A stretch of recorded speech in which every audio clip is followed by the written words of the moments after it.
জয় ঠাকুর। শ্রী শ্রী রামকৃষ্ণ পুঁথি তৃতীয় খণ্ডের অন্তর্গত কেশবের শক্তিরূপ দর্শন এই অধ্যায় থেকে আজ আমরা ষষ্ঠ দিন পাঠ করছি। পৃষ্ঠা সংখ্যা 247, পর্ব 383।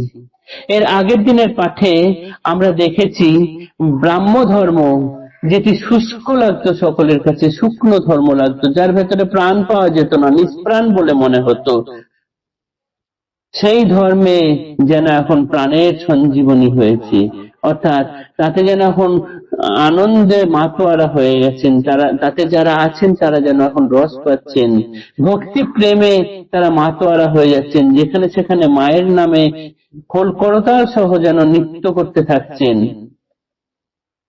কেশব সেন এখন চৈতন্য দাতা শ্রী গুরুর সন্ধান পেয়েছেন ঠাকুর শ্রী রামকৃষ্ণ দেবকে, যিনি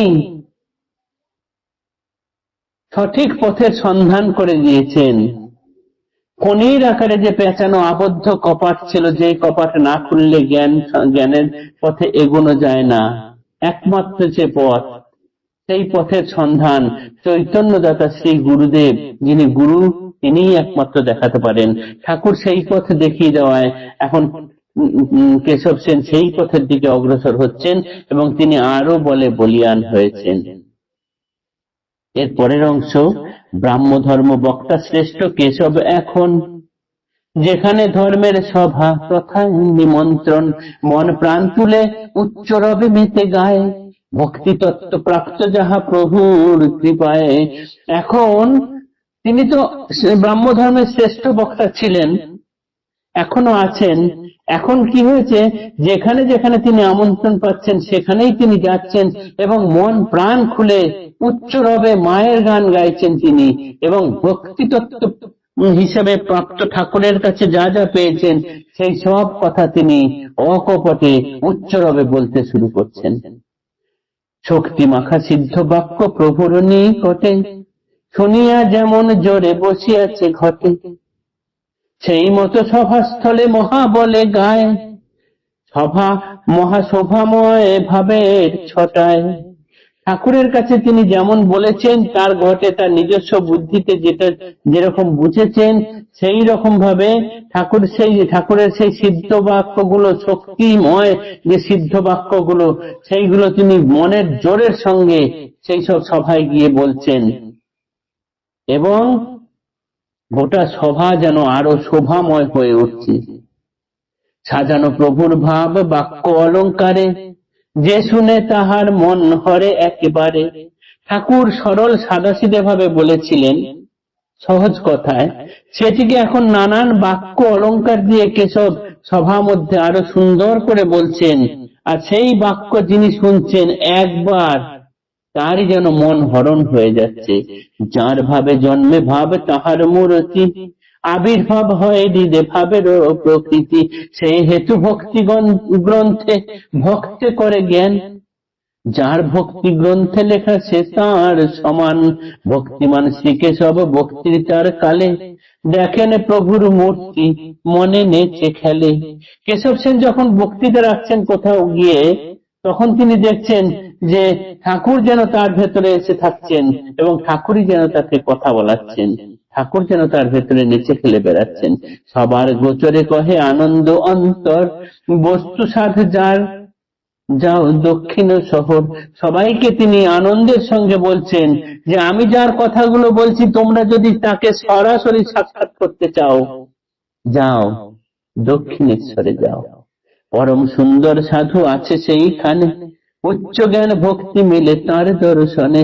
পূর্ণ দর্শন হেন নামিলে কোথায়, মহাভাব খেলে অঙ্গে গৌরাঙ্গের প্রায়। দর্শনে কিবা ফল বলিবারে নারী, দুষ্টর ভবাব্ধি জলে তরিবারে তরি। হতাশের আশারূপ দুর্বলের বল, দিনহীন দুঃখী জনের উপায় সম্বল। আধারে পথিক পক্ষে কর চন্দ্রমার, যষ্টি সম দৃষ্টিহীনে বাট খুঁজিবার। নানান ভাবের ভাবি বুঝানো না চায়, প্রভু জ্ঞানী প্রভু ঋষি ভক্তি ভাব গায়।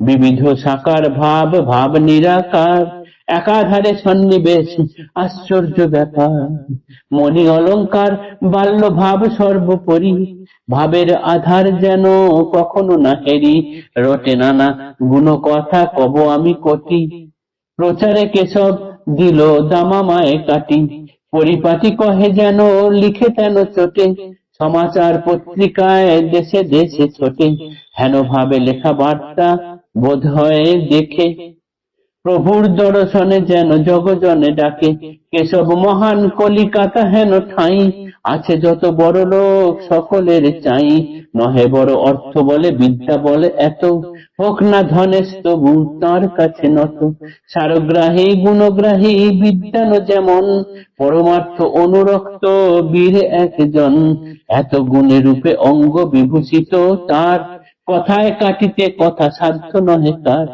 প্রতিদ্বন্দ্বীকে বা ঠেলে কলমে কলম, এত দূর কেশবের আসর গরম, বিশ্বাস কথায় লোকে এত করে তাঁর, না বুঝিলে তবু বোঝে বাক্য আছে সার, কেশবের হাতে মুখে পাইয়া খবর, দলে দলে আসে লোক দক্ষিণ শহর।